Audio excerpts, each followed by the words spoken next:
ایک بندہ ہوتا ہے نا امیر کبیر ہوتا ہے اور وہ چاہتا یہ ہے کہ میں جناب دین کی خدمت بھی کروں اور لوگوں کے اندر بھی میرا بڑا نام ہو، لوگ مجھے بڑے بلے بلے کریں میری اور میں ساتھ دین کی خدمت بھی کروں۔ اب دین کا خدمت کا جذبہ بعض وقت سچا ہوتا ہے اور بعض وقت سچا نہیں بھی ہوتا، ریاکاری ہوتی ہے، اس پہ کوئی فتویٰ نہیں ہے، لیکن آپ کو سمجھا رہا ہوں۔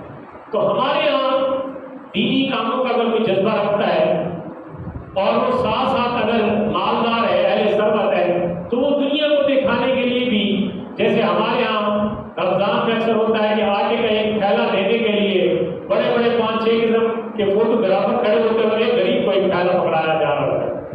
تو اس طرح کی صورتحال، حضرت عثمان غنی چونکہ کپڑے کا کاروبار کرتے تھے اور تجارت بہت زیادہ تھی ان کی، اس لحاظ سے وہ صاحب ثروت اور مالدار شخص تھے اسلام لانے سے پہلے۔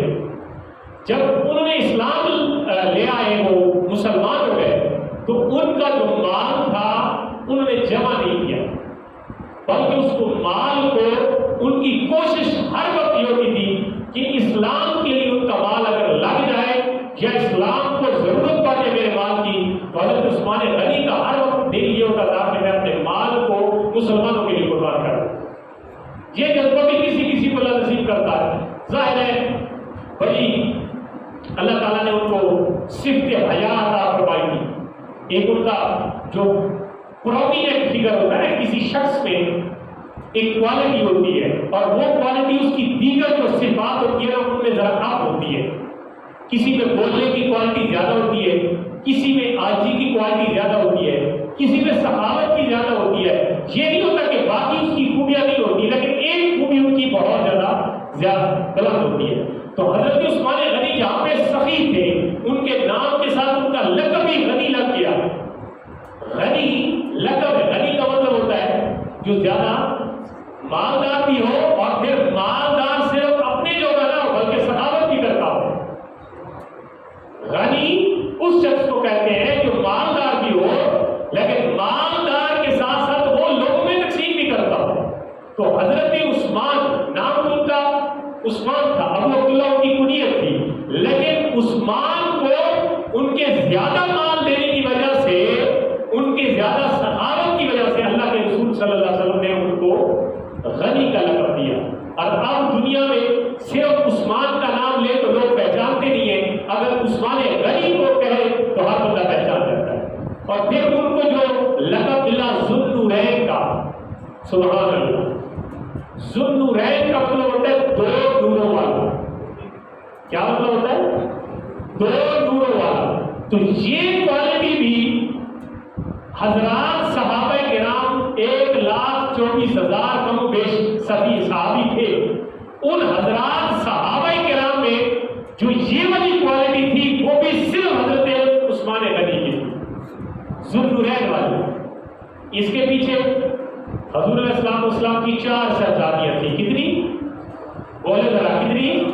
4 شہزادیاں تھیں، حضرت زینب، حضرت رقیہ، حضرت ام کلثوم اور حضرت بی بی فاطمہ سلام اللہ علیہن۔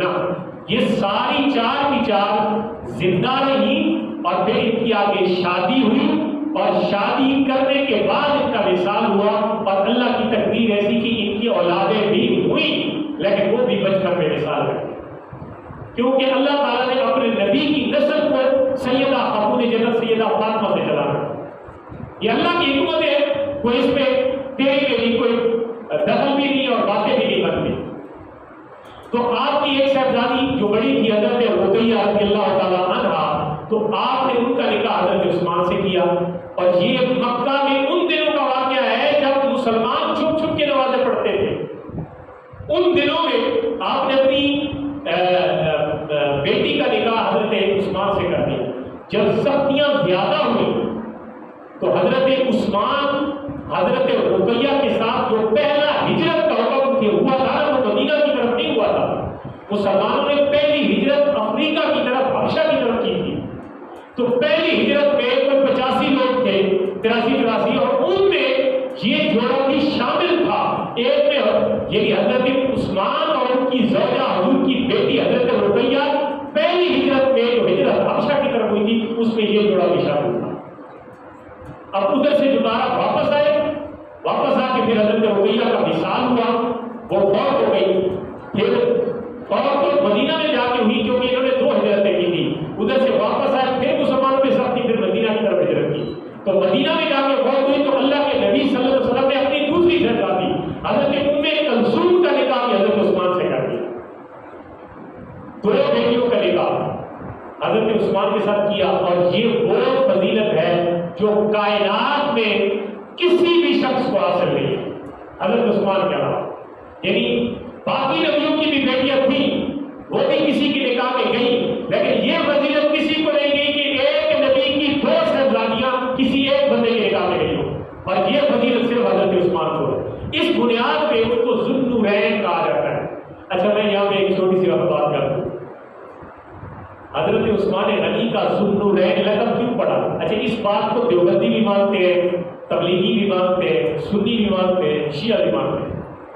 شیعہ تھوڑا اعتراض کرتے ہیں کہ حضور کی ایک ہی بیٹی تھی، لیکن جو اہل علم شیعہ حضرات ہیں وہ مانتے ہیں کہ حضور کی 4 بیٹے۔ تو یہ ذو النورین کا لقب حضرت عثمان کو کیوں ملا؟ اس لیے ملا کہ حضور کی 2 بیٹیاں ان کے نکاح میں آئیں۔ پہلے ان کا لقب ذو النورین نہیں تھا۔ اب یہ بات اگر سمجھے جو میں آپ کو سمجھانا چاہ رہا ہوں، حضرت عثمان کا لقب ذو النورین حضور کی 2 شہزادیاں نکاح میں جانے کے بعد ہوا۔ تو میں پوچھتا ہوں، جس نبی کی بیٹیوں کے نکاح میں آ جانے سے کسی دوسرے شخص کو ذو النورین بنا دیتی ہے بیٹیاں، تو جس نبی کی بیٹیوں ان کو نور ماننے سے کیا ہوتا ہے؟ آپ کو سمجھ نہیں ہے میری بات کی۔ جن کی بیٹیاں نکاح میں آ جائیں شوہر کو ذو النورین بنا دیتی ہے۔